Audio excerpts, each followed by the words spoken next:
السلام عليكم ورحمة الله وبركاته. ازيكم يا اصدقائي؟ يا رب كده تكونوا بخير كلكم. النهاردة معاكم مع وصفة للجلاش. الجلاش بالكريمة الكدابة متعارف عليها بوصفة البغاشة. وصفة سهلة وبسيطة جدا وبتتعمل في وقت قليل جدا. ممكن تقومي تعمليها في اي وقت، مش هتتكلف منك وقت كتير ولا حاجة، ولا كمان تكلفتها عالية. وصفة لذيذة وهشة. شايفينها هشة ازاي؟ شايفين طبقاتها؟ شايفين طبقاتها مورقة وجميلة ازاي؟ شايفين الكريمة فيها حلوة ازاي؟ هنعرف ازاي عملنا ده كله بالتفصيل. يلا بينا كده على المقادير ونشوف عملنا ده ازاي. بسم الله الرحمن الرحيم.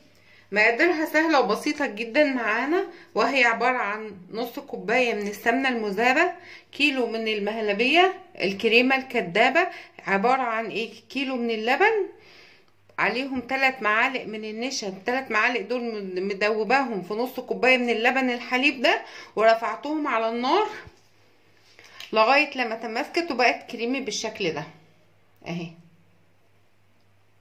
ايديكي دايما بتقلب علشان ما تخرصش وما تعملش تكتلات، دايما عشان تبقى ناعمه وتبقى جميله.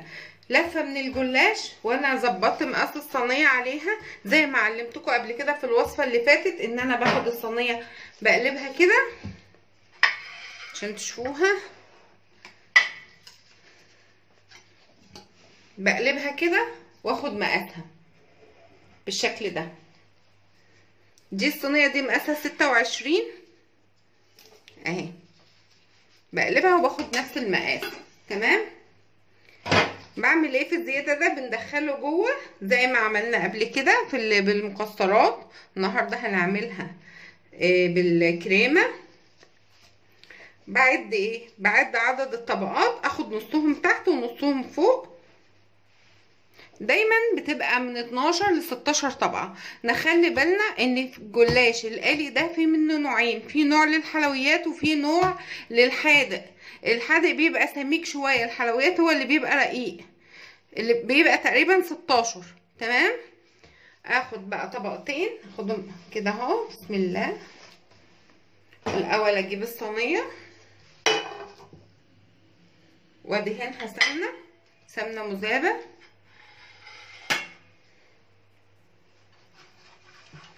بالشكل ده، واخد اول طبقتين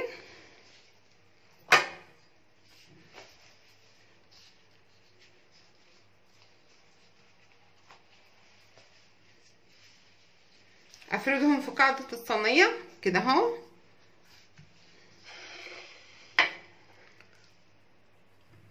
بالشكل ده. وبعدين ادهن تاني سمنة مذابة.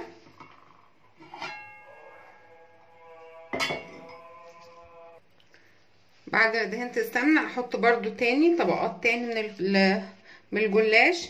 هي الجلاش ده كان عندي بقاله فترة، علشان كده متبهدل شوية، بس مفيش اي مشكلة، احنا هنعالجه وهنحطه برضو كده، هنظبطه اهو. ادهن تاني طبقات من السمنة وطبقات بالجلاش، يعني بين كل طبقتين احط سمنة بالفرشة كده. الحاجات بقى اللي في الاجناب هنحطها في النص بالشكل ده. هخلص نص الكمية بالشكل ده، نص كمية الجلاش هنحطه تحت زي ما متفقنا، وبعد كده هنحط النص التاني فوق. بعد ما حطيت نص الكمية تحت، اضيف بقى الكريمة. بسم الله الرحمن الرحيم بالشكل ده.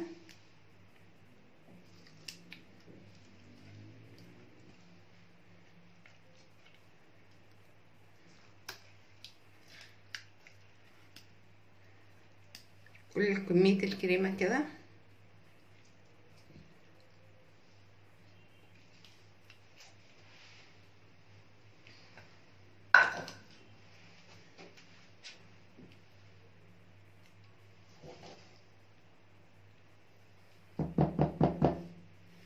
اضيف بقى طبقات الجلاش زي دايما متفقين ان احنا بنحط كده، بنسيب للوجه تحت خالص اضبط حاجه.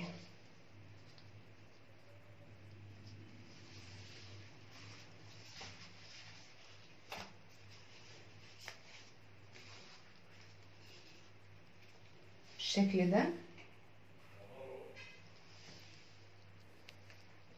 كده.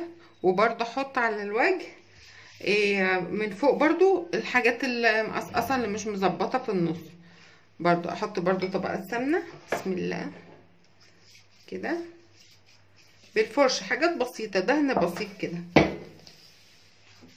واظبط كله بالشكل ده.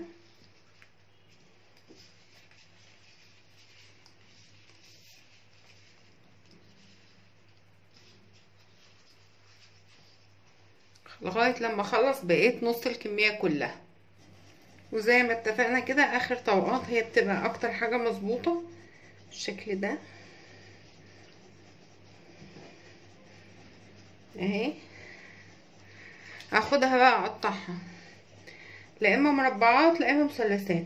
متعارف ان دي بتبقى مثلثات، بتبقى شكلها اظرف.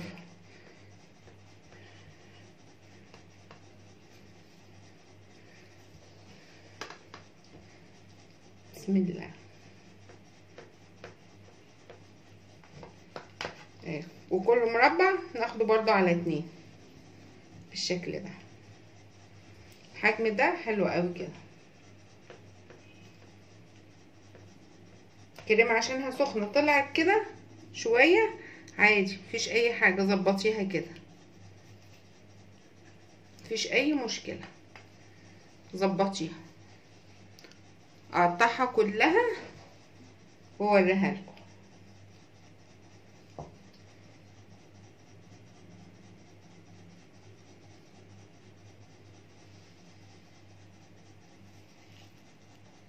بعد ما قطعتها بالشكل ده ادهن برضو الوش من السمنه برضو المذابه. في يقولوا طب ما تعملي الكريمه تقيله علشان ما تضايقكيش وانت بتقطعي.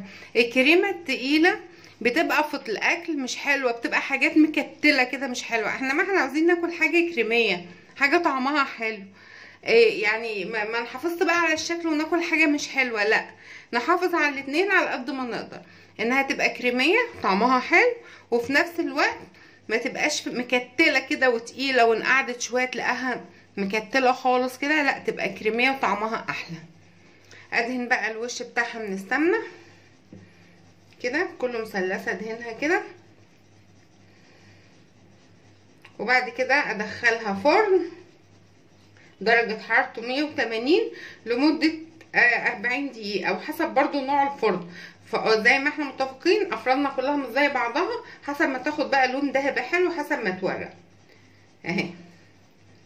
ما خدتش سمنه كتير، هي دوبك نص كوبايه اهي بالشكل ده.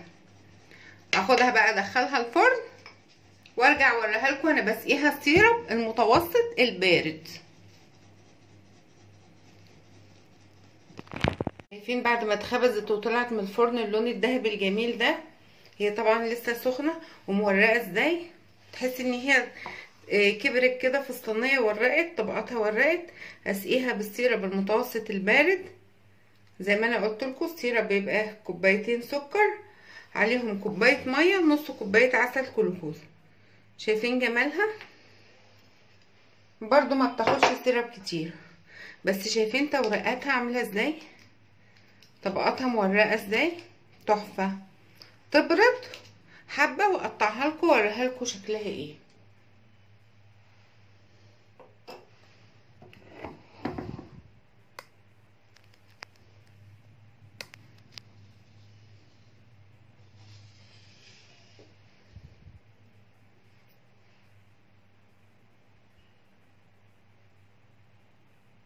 اهي بعد ما بردت خالص بلونها الذهبي الجميل، نقطعها كده ونشوفها. بسم الله الرحمن الرحيم.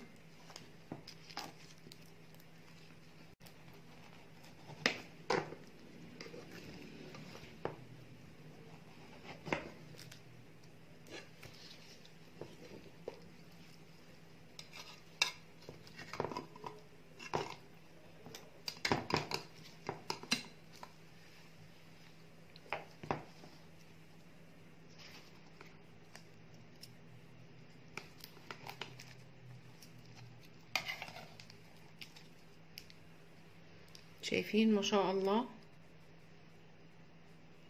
شايفين طبقاتها، شايفين جمالها، طبقاتها هشة ازاي، شايفين التوريقاتها كده حلوة قوي ازاي.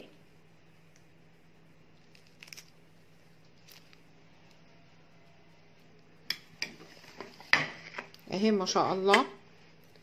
دي كانت النهارده وصفته معاكم للجلاش اللي بالكريمه الكدابه. عجبكم الفيديو لايك وشير وتفعيل الجرس عشان يوصلكوا كل جديد. نتقابل في فيديو قادم باذن الله. السلام عليكم ورحمه الله وبركاته.